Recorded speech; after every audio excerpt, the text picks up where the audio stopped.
Perkenalkan, nama saya Maldina Zahra dengan NIM D2310503, Prodi Administrasi Publik. Di sini saya akan menjelaskan tentang artikel saya yang telah saya buat yang berjudul Analisis Transformasi Birokrasi Melalui Pengembangan E-Government di Indonesia. Yang pertama yaitu adalah definisi e-government. E-government atau pemerintahan elektronik adalah konsep yang merujuk pada penggunaan teknologi informasi atau komunikasi yang biasa juga disebut dengan TIK oleh pemerintah untuk meningkatkan efisiensi, transparansi, dan kualitas layanan publik. Definisi ini mencakup berbagai bentuk interaksi antara pemerintah, masyarakat, bisnis, serta lembaga pemerintah itu sendiri.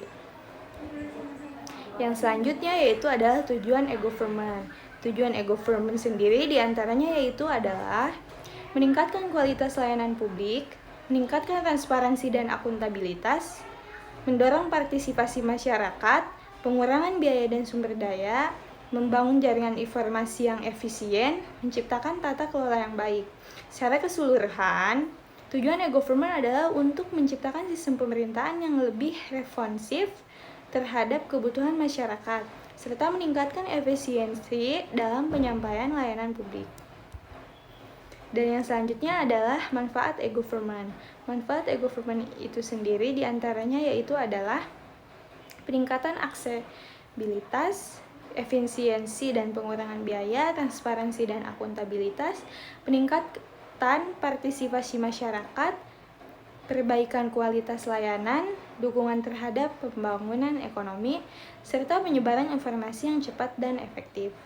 Nah, secara keseluruhan, e-government memiliki potensi besar untuk meningkatkan kualitas interaksi antar pemerintah dan masyarakat serta mendukung terciptanya tata kelola pemerintahan yang baik.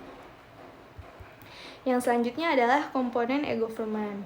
Komponen e-government sendiri itu yaitu terdiri dari kepemimpinan eksekutif, otoritas legislatif, penasihat teknologi informasi, pengelola organisasi, pengawas dan pengendali teknis, aplikasi sistem informasi, infrastruktur TI.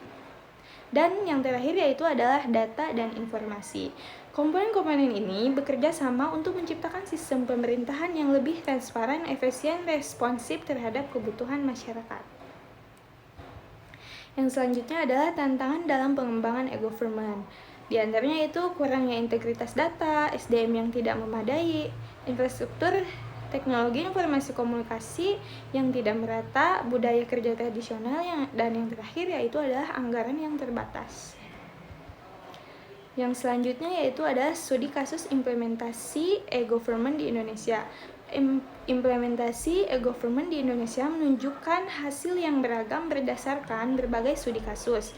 Di Bandung, contohnya yaitu penerapan e-government meningkatkan transparansi dan akuntabilitas.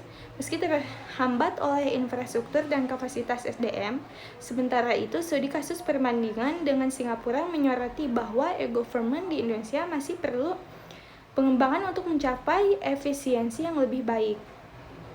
Di Kabupaten Sika, kendala seperti kurangnya kebijakan dan sosialisasi menghambat efektivitas layanan publik melalui website. Secara keseluruhan, e-government berpotensi mengurangi korupsi dengan meningkatkan akses layanan publik. Dan yang terakhir yaitu adalah kesimpulan. Transparansi birokrasi melalui pengembangan e-government di Indonesia menunjukkan kemajuan signifikan, terutama dalam meningkatkan transparansi dan akuntabilitas pemerintahan. Program seperti INA Digital bertujuan untuk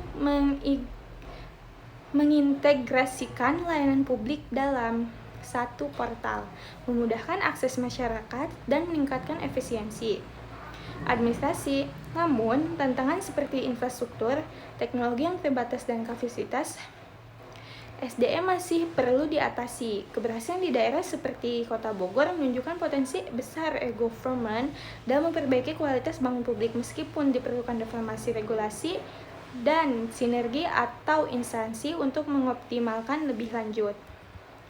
Nah, sekian presentasi yang dapat saya sampaikan. Kurang lebihnya mohon maaf bila ada kesalahan datangnya dari saya sendiri, dan apabila ada kebenaran yang saya ucapkan dari mulut saya itu datang dari Allah Subhanahu wa taala.